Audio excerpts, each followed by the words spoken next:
Well, guys, the day has come for another big, fat, juicy, sloppy, dripping, veiny, vascular, pulsating Xander Hall I told you so. That's goddamn right, guys. I fucking told you so. What did I tell you about? What was I right about? Well, do you guys remember about 2 years ago now when Anna Kasparian, host of TYT, went ahead and started railing on about how she feels politically homeless because she doesn't want to be called a birthing person? Just the most nonsense, hyper niche, random excuse imaginable to just suddenly, out of nowhere, start shifting her politics and messaging starkly right.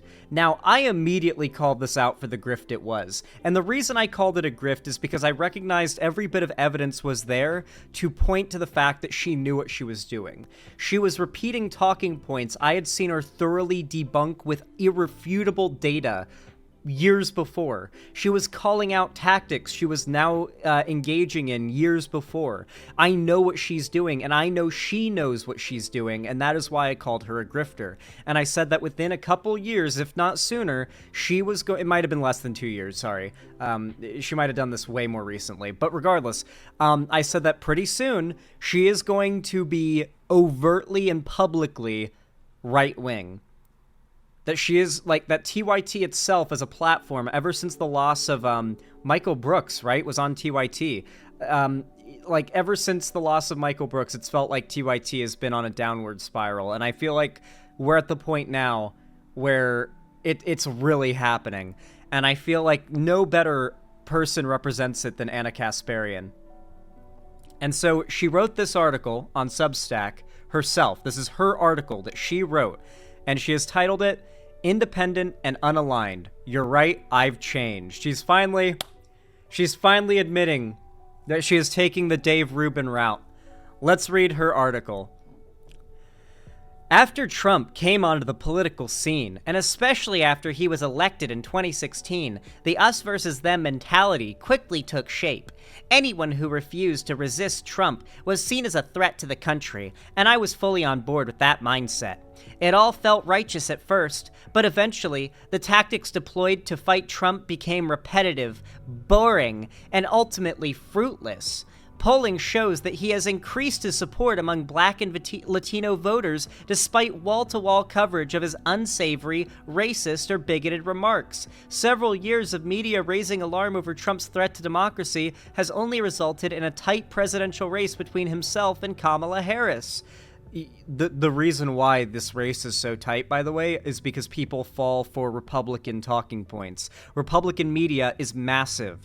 Left-wing media is not setting the standard for what people believe. Right-wing media is bigger than left-wing media when it comes to news and politics. Of course, a significant amount of the country is falling for the Republicans' bullshit. It's not that they're hearing left-wing arguments and they're not working. It's that they're not allowed to hear any left-wing arguments or any evidence to support the left-wing perspective.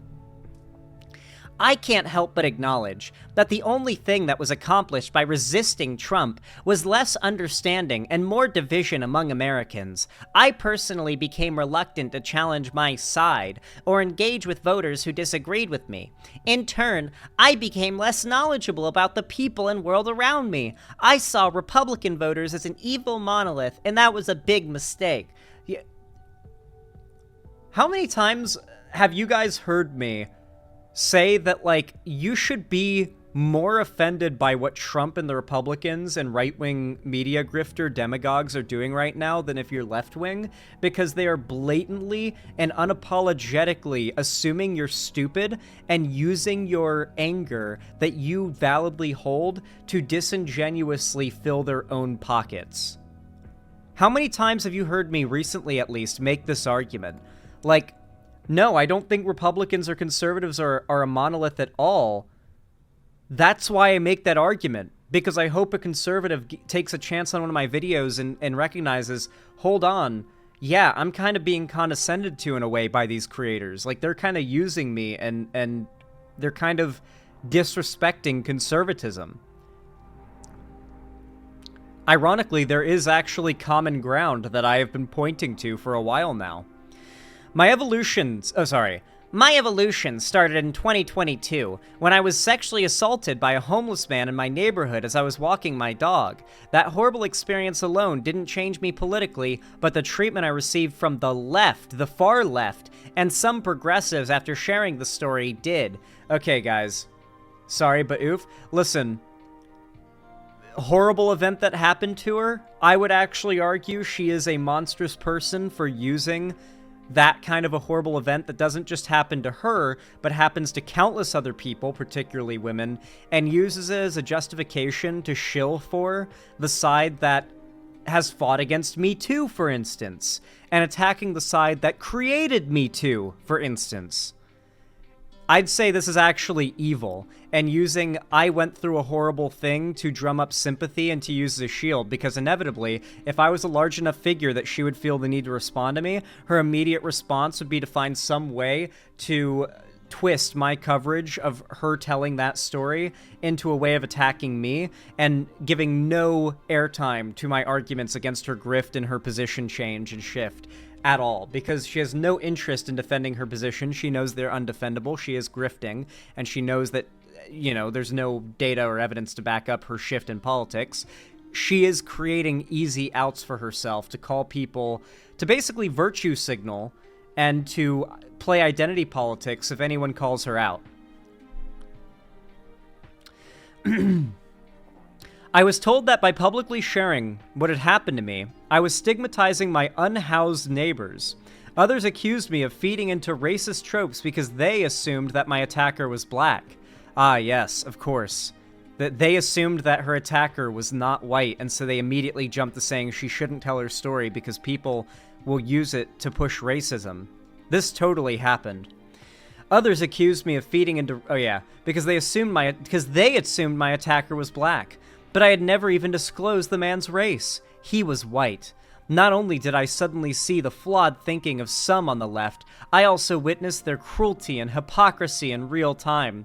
These terrible traits that I had associated solely with my political opponents were obviously not exclusive to their tribe. I was stupid for ever thinking that was the case. Yeah, you are. Who the fuck ever thought that being mean was exclusive to conservatives? What?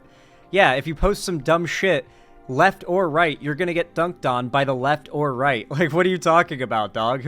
When did you fall for the conservative straw man that the left is, like, endlessly and unconditionally tolerant no matter what? Did you fall for that conservative straw man at some point?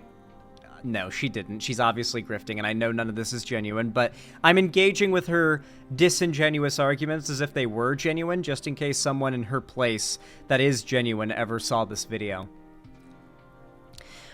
That doesn't mean everyone on the far left thinks or behaves this way, in the way this small group of lunatics do, far from it, but it does mean that there are factions and flaws on both sides of the aisle, and no one has a monopoly on truth. So is she just basically referring to woke scolds here? Like, dude, I have gotten death threats from lefties since I was 19 years old, making videos online, talking politics. I've gotten death threats from, like, 35-year-old leftists, and, like, weird rumors started about my sex life by middle-aged full-grown adults in this space when I was still in my teens. Like, this is how the online left is at times, because there are weirdos, and the weirdos are always the loudest, no matter what political aisle you're on. The idea that you let these experiences transform your politics and just you dropped your principles and beliefs fundamentally, or the fact that you prioritized who you aligned with over your principles, beliefs, and policy positions at all, and that's why you consider this a shift, is pathetic. Genuinely pathetic. People being mean to you shouldn't affect your politics and what your beliefs are, unless it has relevance to those beliefs. Like, unless that belief was the stupid idea that people on the left are always nice, I guess. I don't know. So here's the tweet that started all of this, because it's just so stupid, and I'm going to explain in depth why it's so stupid. I'm a woman. Please don't ever refer to me as a person with a uterus, birthing person, or person who menstruates. How do people not realize how degrading this is? You can support the transgender community without doing this shit. So, for those who don't know, the thing she's referring to as degrading shit is a legal term used when writing up laws so that, if they want to make a national protection for abortion rights, for example, trans men and non-binary femmes can still get abortions or birth control because they have a uterus or are considered a birthing person, and the law doesn't have to misgender them by calling them a woman, and also doesn't have to exclude them by solely referring to women because it doesn't want to offend people like Anna Kasparian by using all-inclusive wording that gets the job of the law done. That is literally where those terms come from. It has been years now. This tweet is from 2023. It's been a year now, since March 22nd, 2023. Where the fuck do you hear the terms person with a uterus, birthing person, or person who menstruates used in the place of woman outside of very hyper niche circumstances where you're trying to refer to a broad group of people that includes not just women? No one would use these terms to refer to just cis women, obviously. And so she seems to be getting mad at the legal definition, so people called her out for it, and that is the response to her tweet here is what she has used as the justification for her continued spiral right wing. All hell broke loose after I posted those words. Most friends in left-wing media didn't bother reaching out privately to discuss their disagreement with my personal preference. Instead, many described socialists took it upon themselves to profit from conflict by publicly attacking me with monetized videos. I love that. People calling her out because they do YouTube for a living means that they're not socialists? Dude, Anna Kasparian, you wear gold jewelry. I can't afford to look at gold, okay? Like, I'm sorry, but you can't play that game with me. A smaller leftist YouTube show put out 5 separate videos skewering me about the tweet, while conveniently erasing the advocacy I had done on behalf of the transgender community throughout my career. They even went as far as drawing a link between my tweet and trans suicides, which sadly wasn't the most unhinged outcome of the debacle. I wonder who she's talking about there, but the fact that she specifically targets a smaller leftist YouTuber while saying they're socialists making money, and yet she is wealthy as fuck off of TYT, and this smaller YouTuber could at most be like doing YouTube as a side hustle while they're working part-time or a full-time job. It's like, how are you gonna pull the whole fake socialist thing on literal like poorhouse streamers, you know? Like, what are you talking about? TYT's volunteer YouTube chat moderators quit over the tweet, and someone reported me to Human Resources. An on-air transgender contributor even resigned from the company after being urged by online mobs and leftist shows to do so. Curious that not one of those shows hired her after she took their advice. I never apologized for the tweet, and I never will.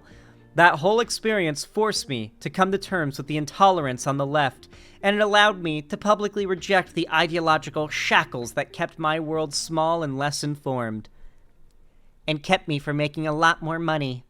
Today I'm less certain, and more curious than I was 4 years ago. I've made humiliating mistakes while covering political news because I was previously unwilling to consider or understand the perspective of Americans who vote differently than me. What to expect from Unaligned. Oh, so she's starting her own show called Unaligned. Oh, I bet, like, first guest, Tulsi Gabbard. I'm calling it. I'm hungry for dialogue, a space for in-depth analysis, and a judgment-free zone. That is what I plan to do here. Every week I will provide subscribers with... subscribe! Yes, a private platform where you can subscribe specifically to her and give her extra money for extra yes! Yes! Here's how you can give her more money. And here's what you get if you give her more money, guys. 2 to 3 written pieces that dig deeper into the big stories of the week with the intention of finding truth rather than promoting a political side. Video posts sharing details on breaking news and political events. A weekly podcast beginning in November that will feature long-form discussions and debates with guests from all walks of life. engagement with me in the comments section for paid subscribers. Join me and be part of the dialogue. The dialogue, the open, the marketplace of ideas, the dialogue, the exchange of beliefs, the back and forth, the discussion. These words, I don't know what it is about these words, but they feel like when people use them on the right, or when they're like an enlightened centrist, it feels like political masturbation, if that makes sense. Like, I don't know what else to call it. It's like farting into a cup and just huffing up the fumes within the political world is what it sounds like to me. Just like talking up how much you love the discussion. God. No, it wasn't written by ChatGPT. You can tell from the tone and the way it's written that it was definitely written by her. The point of this new project is the pursuit of intellectual freedom and open-mindedness. I want to nurture curiosity without fear of offending the sensibilities of loyal partisans. I reject arguments about the evils of platforming people who are considered too naughty to converse with. I want to facilitate dialogue. I guess it's cringe and bad to want Nick Fuentes banned? Okay. Didn't she literally call out Joe Rogan like 1,000 times for platforming, like, anti-vax shit? I don't know what my political identity or label is, and I'm not even sure I want to be pigeonholed. This is my effort in pursuing extreme honesty and humility in the quest for common ground and truth without the constraints of a tribal identity. A tribal identity. You know what's so fucking funny to me? How old is Anna Kasparian? 38 years old. Okay, so she is in her late 30s, and she has never grown out of the idea of politics being a club until this point, according to her. Whenever people, ever since I did, like, politics on YouTube, when people would ask me, what am I would just always say progressive, I guess, but I never really had a solid answer because I've just always had a pretty steady list of positions that happen to be in line with, like, progressive. You know, I believe that people that aren't hurting anyone, that are just part of marginalized groups that have been put down for no good reason, should be liberated and have equal rights and opportunities. I think the richest country in the world should provide the basic needs to survive to people. You know, just the basic things, right? Like, I've always believed these things fundamentally, and the idea that, like, those ideas are affected in any way by what club I consider myself a part of, or that my like, identity or beliefs in politics could be affected by people being mean. It's like, not even as a high schooler or at college age did I think this way, and to see a 38-year-old woman think this way publicly, or claim to think this way, it's ridiculous to me. I wonder if she's playing dumb. Yeah, I would love to show today's TYT, or today's TYT, or just Anna Kasparian in general, to, like, a leftist from 4 years ago, 5 years ago, and see their reaction. I bet they'd assume it's an April Fool's prank or something, because it's that insane, dude.